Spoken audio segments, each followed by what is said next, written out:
All right, welcome back to the deep dive. Today we're tackling something, well, pretty fundamental in the world of AI. Oh yeah, this is a big one. It's sense-making. Yeah. That ability to look at a situation, maybe one you've never seen before, and figure out what's going on, what it all means. And not just for us humans. We're talking about building AI that can do the same thing. Exactly. That's the challenge, right? How do we get AI to go beyond just crunching data and actually understand the world, especially when it throws curveballs? This paper we're diving into today, it's got a pretty ambitious goal. Yeah, they're aiming for a whole new way of thinking about AI and understanding, taking some pretty big cues from how we make sense of things. And that's what we're going to unpack today. This new framework for sense-making, how it pulls from human cognition, the whole deal. So, ready to get into it? Absolutely, let's dive in. Okay, so first things first. The paper's got this kind of a core idea, this unified framework. And it rests on two big pillars. Two big ideas, yeah. Sign relations and frames. If you've been following AI, we're always talking about features, data points, all that. This framework's saying, hey, it's not just about those individual bits. It's about how they relate to each other within a bigger picture. And that's where these sign relations come in. It's like, think of it this way. You see something happening, an object, some event. Now, your mind doesn't just see it in isolation. It automatically starts to interpret it as a sign pointing to something else. Like smoke means fire. Right, exactly. That's a classic causal link. Or dark clouds mean rain's probably coming. That's more of a correlation. But either way, it's about using what you see to figure out something you don't see, something that's maybe hidden or about to happen. Okay, I'm with you so far. So how does that tie into frames? Well, think of a frame like a mental snapshot, a sort of blueprint you keep in your head for typical situations. You walk into a restaurant, what do you expect to see? Tables, chairs, a menu, a waiter who'll take your order. That's your restaurant frame. Makes sense. So these frames, they're like these preloaded scenarios our brains use to make quick judgments. Exactly. They give us a head start in understanding what's likely to happen in a given context. But here's the thing. They're not rigid. They're flexible, adaptable. You walk into a new restaurant, you'll adjust your restaurant frame to fit the specifics of that place. And the paper's arguing that these frames are deeply intertwined with sign relations, right? That's the crux of it. They're saying there's a distinction between signs that work within a frame and those that bridge across different frames. Can you break that down a bit more? Give us an example. Sure, let's stick with that traffic jam idea. Imagine you're stuck in one, bumper to bumper. Now, within the traffic jam frame, seeing brake lights flashing ahead is a sign, right? It tells you the jam's getting worse, maybe an accident up ahead. That's a within frame sign relation. But the traffic jam itself, that whole situation, can be a sign pointing to something completely different, like, oh man, I'm going to be late for work.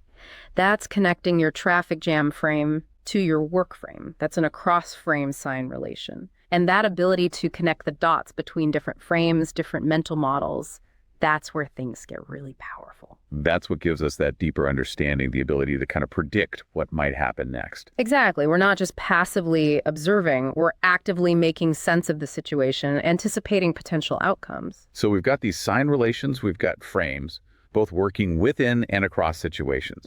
Now, the paper dives into how this might relate to the inner workings of our own minds with the concept of dual processing.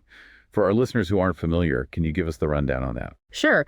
Dual processing theory, it's this big idea in cognitive science that basically says we think in two different modes. You've got this fast, intuitive system, often called system one. It's kind of your gut instinct, automatic pattern recognition, all that. Then you have system two, the more deliberate, slower, conscious thought process. That's what you use for careful reasoning, analyzing, thinking things through step by step. So how does this dual processing idea play into this whole sign and frame framework? Well, the paper suggests they both contribute to sense-making, but in different ways. System one, that fast, intuitive system, it's super good at recognizing patterns within a specific frame. It can quickly spot those within frame sign relations, like in the traffic jam example, instantly understanding those flashing brake lights. So system one's keeping us on our toes in familiar situations. Exactly. Now, system two comes in when we need to think across those different situations, those across-frame relations. That's where our conscious analytical thinking shines. Makes sense. So it's like both systems are collaborating to help us build a more complete understanding of the world. Precisely. And this is where the paper really starts to get relevant to AI, because they propose a way to computationally model this whole framework using Bayesian networks. Now, for anyone who needs a refresher, What are Bayesian networks and why are they important here? Basically, a Bayesian network, it's a way to represent these signs and frames, those relationships, in a way that AI can work with. So it's like translating our messy human understanding into a language that AI can grasp. Exactly. It's a way to map out those connections between different events and how the likelihood of one thing happening might influence the likelihood of something else. You can imagine it like a network of nodes, each node representing a variable like traffic jam or accident or being late. And the edges between those nodes, they represent those probabilistic relationships, those sign relations we were talking about. So it's like a visual representation of how those signs connect to form a bigger picture. Right. And what's cool about Bayesian networks is they can handle uncertainty. Because let's face it, real-world sense-making is never about absolutes. It's about probabilities. And the paper uses the traffic jam scenario again to show how this might work, right? Yep. They sketch out this hypothetical Bayesian network where you'd have nodes for things like degree on the road, traffic flow, likelihood of being late, even your boss's reaction if you are late. All those nodes would be connected with edges representing those sign relations, and those edges would have weights, probabilities, reflecting how strongly one thing influences another. So it's like a chain reaction of probabilities, one event impacting the next based on how strong those sign relations are. Exactly. And what's neat is you can feed new evidence into the network. Say you see an ambulance, that updates the probabilities, making an accident more likely, which then impacts the probability of you being late and so on. It's a dynamic system that adjusts its understanding based on new information. Pretty sophisticated. Hmm. So the paper's laying out this theoretical framework, this Bayesian network approach. But how does that connect to the AI research that's actually happening right now? Well, they point to some really interesting work where we're starting to see glimpses of these ideas, like that study where they had two AI agents that actually developed their own communication system to categorize objects. Ah, yeah, I remember that one. It was pretty wild, seeing these AI agents essentially invent their own language. It was. And what's relevant here is that the symbols they used, those words they created, they exhibited those probabilistic sign relations we've been talking about. Using a particular word made it more likely they were referring to a certain category. And those latent spaces where their knowledge was stored, those could be seen as very basic versions of frames. So kind of a rudimentary, self-organizing semantic network. But I imagine the paper also acknowledges where current AI still falls short compared to human sense-making. Oh, absolutely. They're very clear that while there's some exciting progress, the flexibility, the nuance, the way we humans can effortlessly weave together different frames and reason about cause and effect, that's still way beyond current AI. Today's AI can spot patterns in the data it's trained on, but truly understanding those deeper connections, that's another story. And that brings us to another key idea in the paper: pattern synthesis and memory recombination. This seems crucial if we want AI to handle those novel situations, those curveballs that life throws. Absolutely, because when we encounter something new, we don't always have that one perfect memory to pull up. Instead, we have to draw on bits and pieces from different experiences, stitch them together to make sense of the new situation. And the paper ties this to the phenomenon of insight, those aha moments, right? Like that sudden flash of understanding when you finally figure out a tricky problem. Exactly. That aha moment, that's a sign that something's clicked in your mind, that you've managed to combine those different pieces of knowledge in a new way. The classic example they use is Mayer's two-chord problem, this puzzle where you have to figure out how to tie two chords together when you can't reach both at the same time. The solution involves using pliers in a way you might not immediately think of. That's a perfect example of your brain having to pull from different memories, different knowledge domains to come up with a novel solution.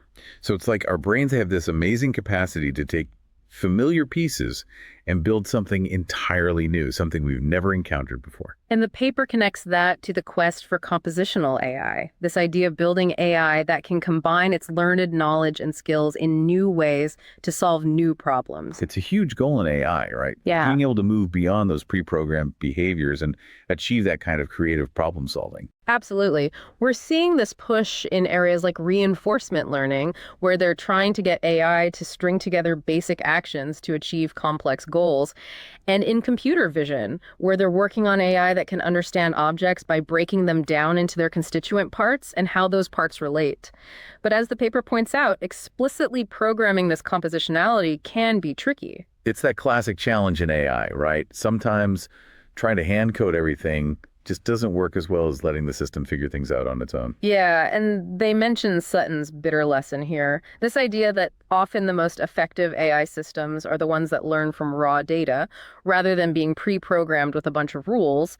Of course, it's not always that simple. There's definitely been some really exciting progress with large language models, those LLMs everyone's talking about. Right. Those systems are showing some impressive abilities to generalize and adapt, but they still have their limitations. Agreed. They're a huge step forward, but there's still a lot of work to do. And the paper argues that to really get to that level of flexible, human-like sense-making, we need AI that's built on distributed network representations.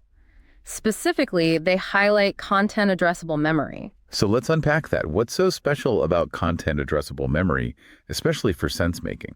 Well, in a typical computer, you store information in a specific location. You have an address and you go to that address to retrieve the data. But in a content addressable memory system, it's different. You retrieve information not by its location, but by its content. You give the system a partial piece of the information, a cue, and it can pull up the whole memory associated with that cue. So it's like searching for something online. You don't need to know the exact URL, just some keywords related to what you're looking for, and the search engine does the rest. Exactly. It's like that. You're activating a subset of the features, those attributes of a memory, and the entire memory comes to mind. And this is thought to be how our brains work too. Memories are distributed patterns of activation spread across a network of neurons, not stored in one specific location. So going back to Mayer's two-chord problem, how does content addressable memory help us understand that aha moment? Imagine you're trying to solve that puzzle. Initially, your brain has those different concepts active, chords, pliers, each with their associated attributes. Then, maybe by accident, you bump one of the chords and it starts to sway. Suddenly, this new attribute, chord sways, gets activated. Now, that same attribute, chord sways, is also part of the concept of a pendulum. Because memory is content addressable, that shared attribute acts as a bridge, activating the whole pendulum concept, which then leads to the solution. It's like that shared attribute unlocks a whole new way of looking at the problem. Exactly. It allows your brain to make that connection, to combine those seemingly disparate concepts in a novel way. And the paper argues that this kind of distributed content addressable memory is crucial for AI to achieve similar feats of sense-making. To be able to connect those dots, those across-frame sign relations in a way that's flexible and adaptable. Exactly. It's not just about storing a bunch of data points. It's about how those data points are connected, how they can activate each other based on shared attributes. And they have another really vivid example, this one involving a speeding truck and a gas station. Right. It's this hypothetical scenario where you see this truck careening towards a gas station. Mm-hmm. You've never seen that exact situation before, but your brain instantly jumps to a potential outcome, an explosion. Our brains are pretty good at worst-case scenarios, aren't they? They are. And the paper argues that this is because we're drawing on these distributed memories. Maybe you've seen a car crash before. You remember learning about the flammability of gasoline in school. Maybe you even have a memory of someone setting off fireworks a little too close for comfort. All those memories, those pieces of knowledge, they're stored as these distributed patterns in your brain. And when you see that truck in the gas station, those cues activate the relevant parts of those memories. And through that content addressable system, those activated fragments come together, forming a new pattern, a new understanding of the situation. Exactly. You synthesize a new frame, the exploding gas pumps frame. And that frame then acts as a sign, a warning sign, that there's a serious risk of danger. And this kind of dynamic synthesis, it's not just about piecing together memories. It's about connecting those memories to potential actions, to potential consequences, right? Absolutely. It's about understanding not just what is, but what could be.